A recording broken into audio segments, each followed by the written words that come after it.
Hello, amazing readers. Today, we're going on a journey inside your brain to discover something super cool: how you learn to read. By the end of this video, you'll understand what's happening in your brain while you read. Ready? Let's dive in. Here's a surprising fact. You were born knowing how to learn to speak, but you were not born knowing how to read. Think about babies. They don't need reading lessons to learn to talk. They just listen to people around them and their brains automatically figure out language. Speaking is natural. Your brain came pre-programmed for it. Like a phone comes with certain apps already installed. But reading? That's different. Reading is actually a pretty new invention in human history. Writing was only invented about 5,000 years ago, and most people didn't learn to read until the last 200 years or so. That's not very long when you think about how long humans have been around. So your brain had to learn a new trick. When you started learning to read, something amazing happened in your brain.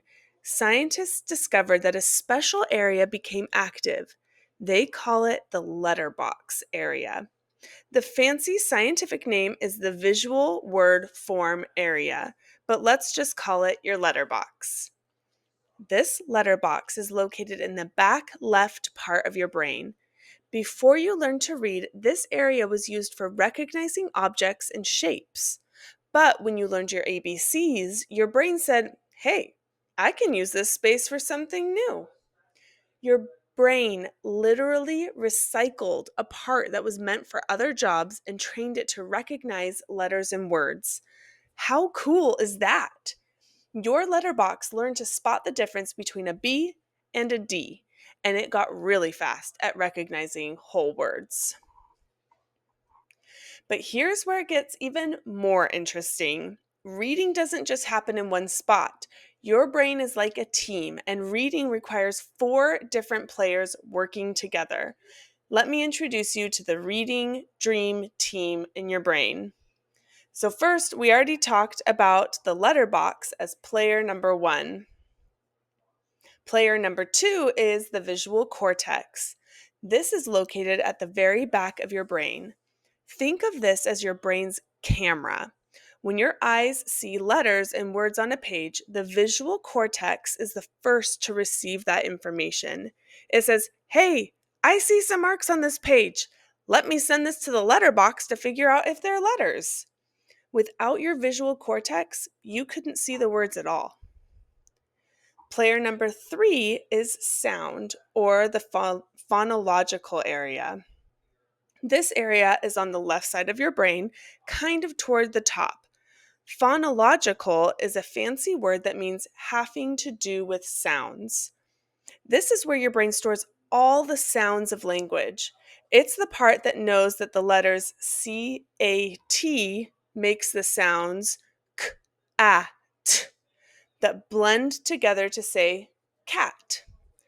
This area connects the letters you see to the sounds you already know from speaking. It's like a translator.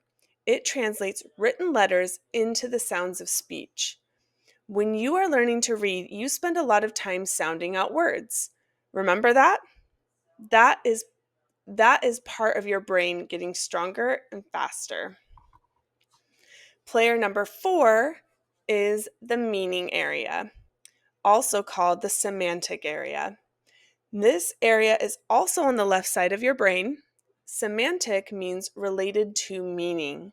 This is your brain's dictionary. It stores what words mean. So after your brain sees the letters C-A-T and sounds them out, this area says, oh, I know what a cat is. It's a furry animal with whiskers that says meow. This area is connected to all your memories and experiences. When you read the word pizza, this area lights up with memories of how pizza tastes, smells, and looks. It connects words to everything you know about the world. Now, here's the really amazing part. All four of these areas have to talk to each other really, really fast. When you read a sentence, here's what's happening in less than a second. Your visual cortex sees the shapes of letters. Your letterbox recognizes them as letters and words. Your phonological area, or the sounds area, connects them to the sounds. And then your meaning area tells you what they mean. All of this happens so fast that you don't even notice. It feels automatic, like breathing, but it's actually your brain doing incredibly complex teamwork. When you first learned to read, these connections were slow. It was like walking through tall grass for the first time. It's hard work and takes effort. But every time you practiced reading, you made those pathways stronger. The more you read, the faster the signals could travel between these four areas. And after years of practice, you can create a smooth, paved highway in your brain. That's why reading gets easier and faster the more you do it. You're literally building stronger connections in your brain. Here's something else that's pretty amazing. Scientists can actually see this happening. Using special brain imaging machines called fMRI scanners, researchers can watch which parts of the brain light up when people read. And you know what? They found that good readers use all four of these areas together. Their brains show lots of activity and communication between these regions.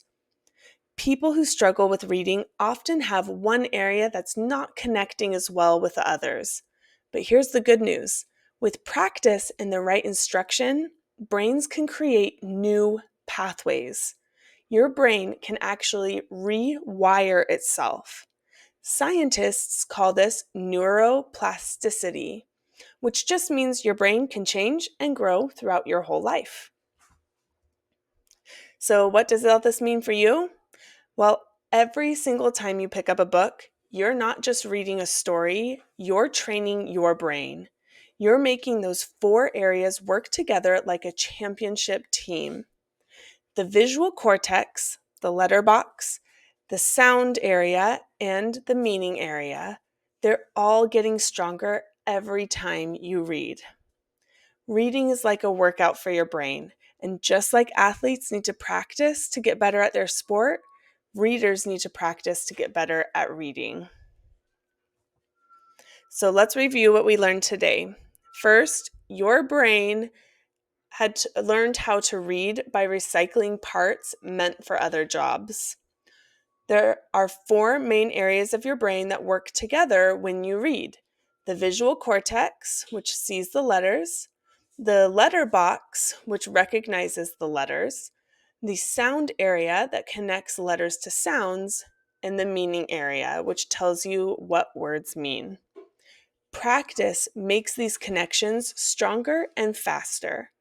Your brain can keep growing and changing. It's never too late to become a better reader. So the next time you're reading, remember you're using some of the most amazing technology in the universe, your own incredible brain. Keep reading, keep learning, and keep building those brain pathways.